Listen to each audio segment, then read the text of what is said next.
Ya, assalamualaikum warahmatullahi wabarakatuh. Ya, ketemu lagi di channel saya Padi Kurang Official ya, kawan.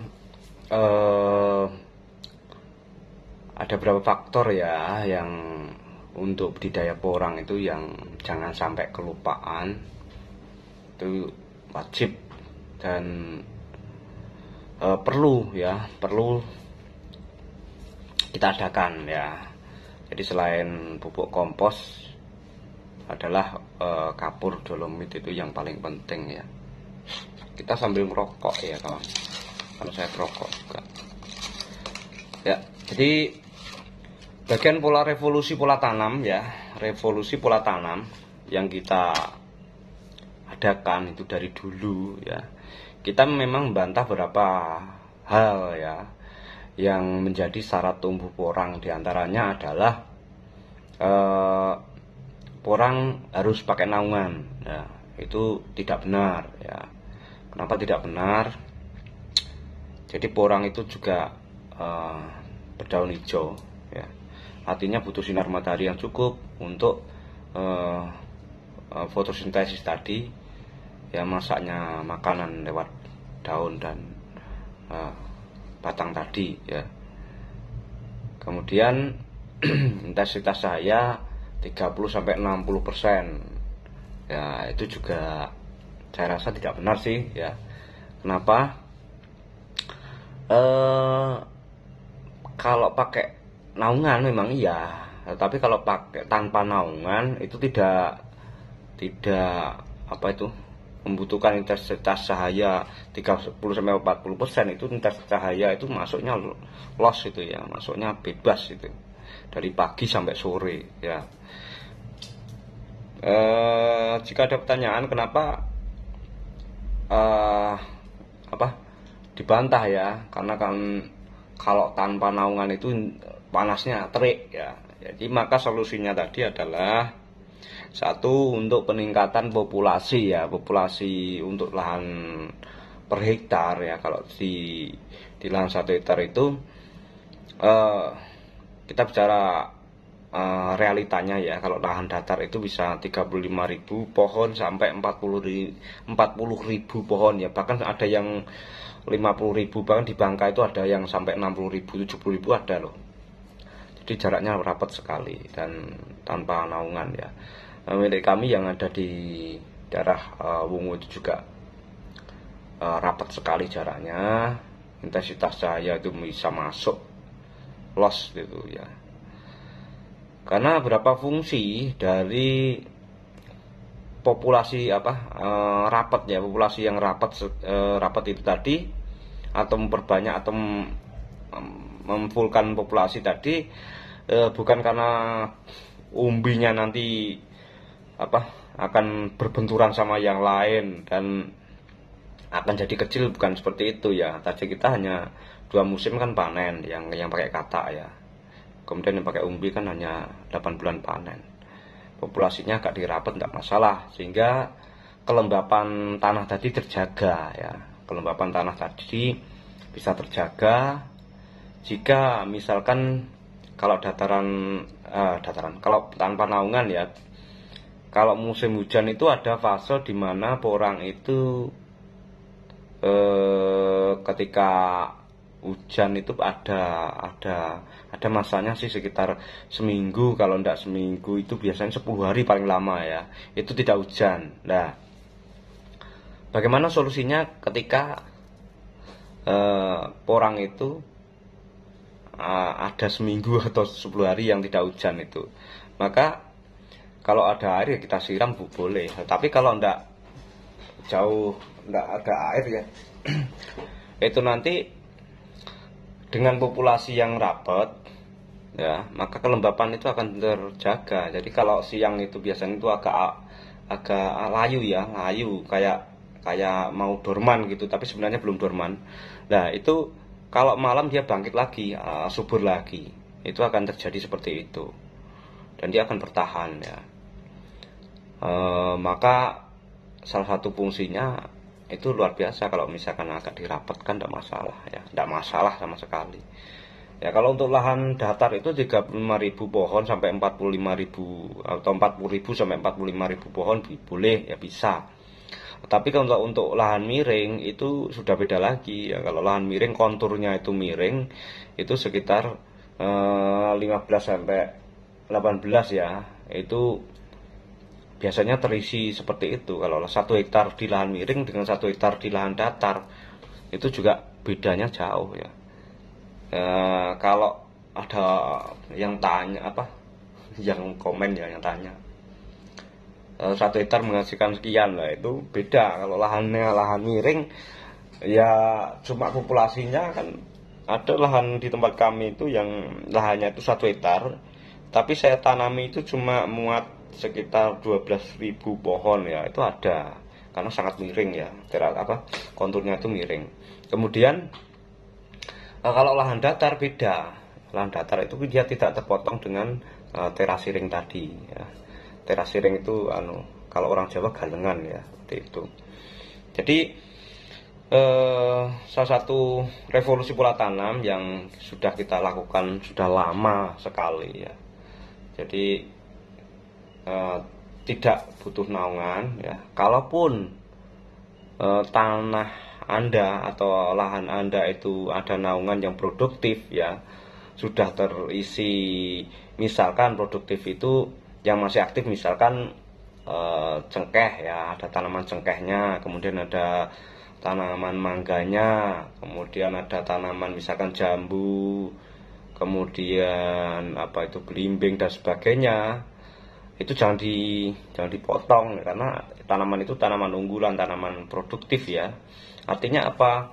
Orang itu bisa di bawahnya, di bawah tegaan itu boleh ya. Jadi orang bisa ditumpang sari dengan tanaman-tanaman seperti itu. Jadi tanaman tumpang sari itu yang bagus adalah tanaman yang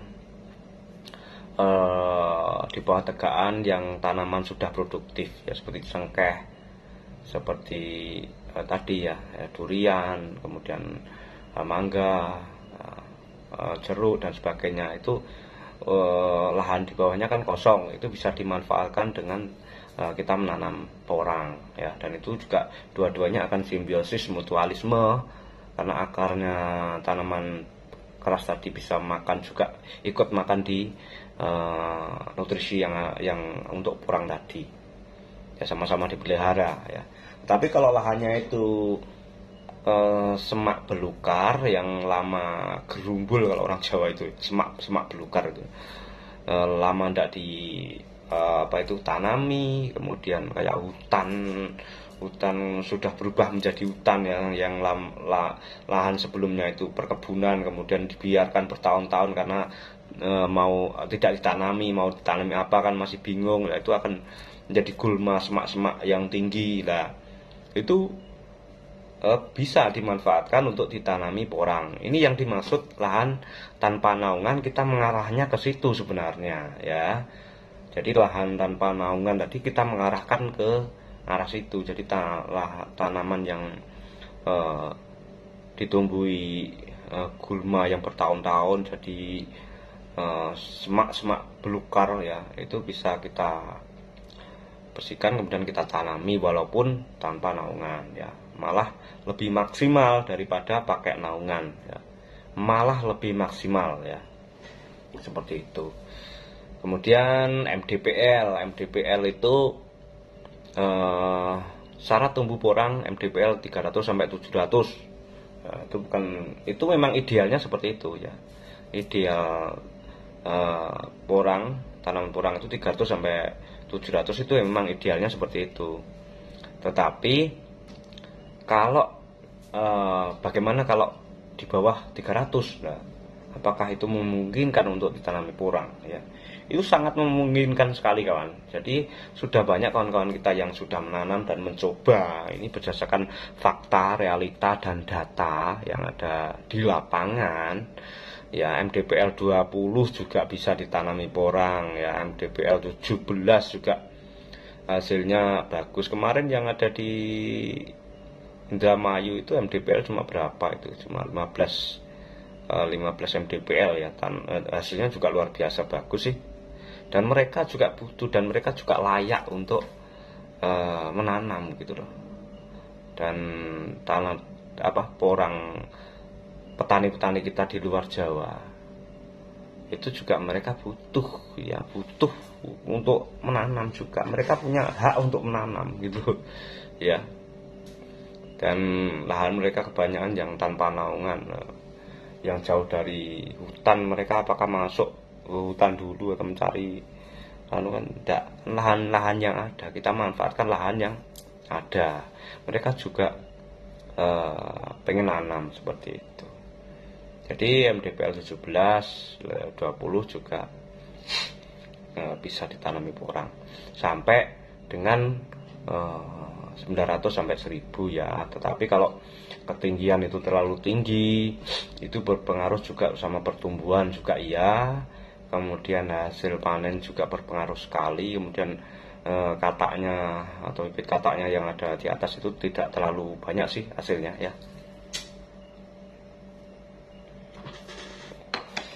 Ya, kemudian kita akan tambah ya untuk membahas fungsi kapur dolomit ya.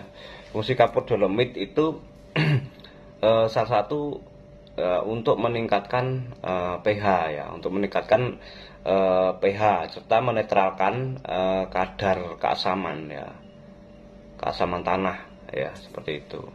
Jadi fungsi dari dolomit itu menetralkan kadar keasaman tanah yang terlalu berlebihan ya. Serta salah satu fungsi ya, yaitu memperbanyak unsur hara di dalam tanah ya. Jadi memperbanyak unsur hara yang ada di dalam tanah, serta bisa termasuk menetralisir ya penyakit, bibit-bibit penyakit yang ada di dalam tanah itu bisa membantu menetralisirkan ya. Kita menambah jumlah mikroorganisme yang ada di dalam tanah, itu juga salah satu fungsinya juga. Kemudian membuat tanaman itu hijau ya, itu juga salah satu fungsi juga ya. Dan membantu pemulihan jika terserang penyakit ya. Terserang penyakit itu membantu cepat pemulihannya.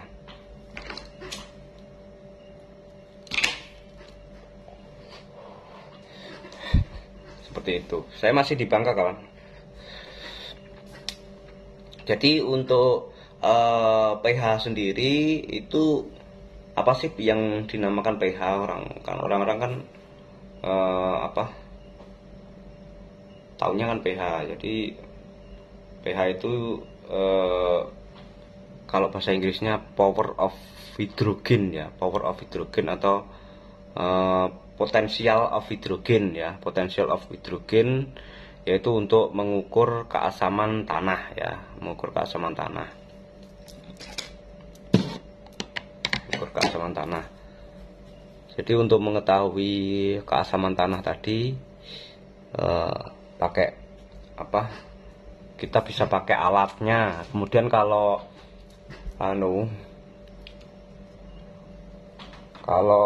untuk orang dulu itu mengukur keasaman tanah itu bisa pakai kunyit ya. Pakai kunyit itu diiris. Jadi kunyit itu diiris. Ini misalkan kunyit gitu ya. Kunyit itu diiris nyamping ya, nyamping gini, kemudian dimasukkan di dalam tanah. Itu ditunggu kurang lebih 1 jam. Setelah 1 jam dilihat kalau dilihat itu kalau dia berubah, ujungnya itu berubah menjadi hitam pekat, itu asamnya tinggi ya. Dan itu bisa digunakan kapur dolomit tadi ya. Kita tidak usah membeli alat pengukur pH ya. Kita menggunakan alat-alat cara-cara lama, biasanya seperti itu kalau orang-orang kampung ya, orang-orang petani-petani di desa itu pakai itu sudah bisa mendeteksi. Kalau misalkan bingung beli alatnya di mana, seperti itu ya. Jadi fungsi kapur dolomit itu banyak sekali kan, seperti kayak pupuk ya, seperti kayak pupuk tadi. Jadi bisa salah satunya yaitu untuk apa itu, membuat mikroorganisme ya, menambah jumlah populasi mikroorganisme tadi, kemudian membantu untuk apa itu, penyembuhan tanaman yang kena penyakit ya, kemudian bisa menetralkan keasaman tadi ya, keasaman tanah tadi.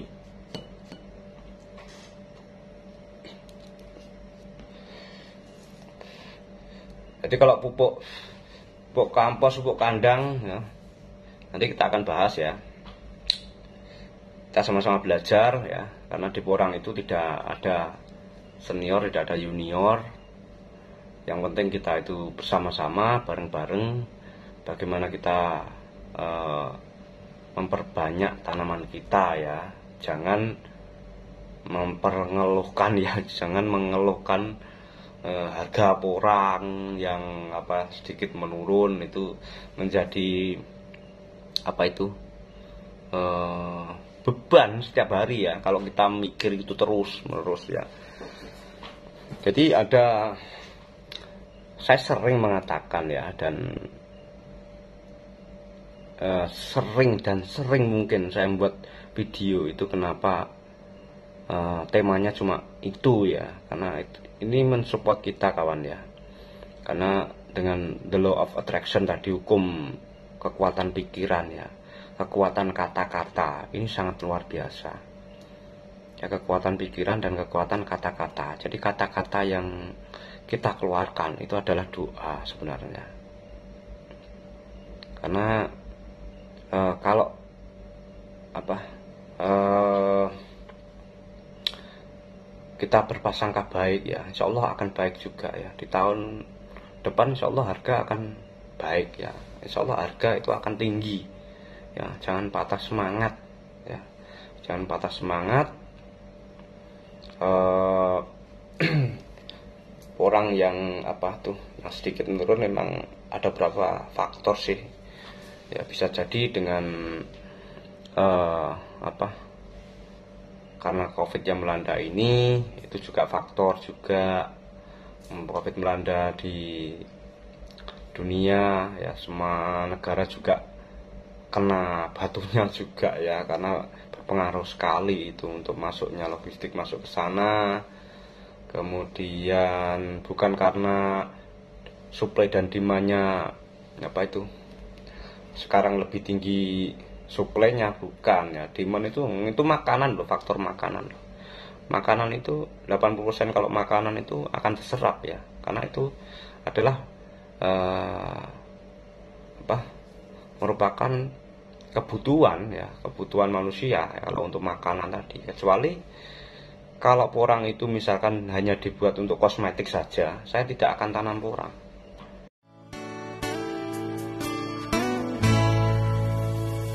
Beribu rasa syukurku di hati, masih ada kesempatan untuk berbenah diri. Esok apa yang terjadi masih misteri. Ku harap bisa melihat indahnya mentari bagi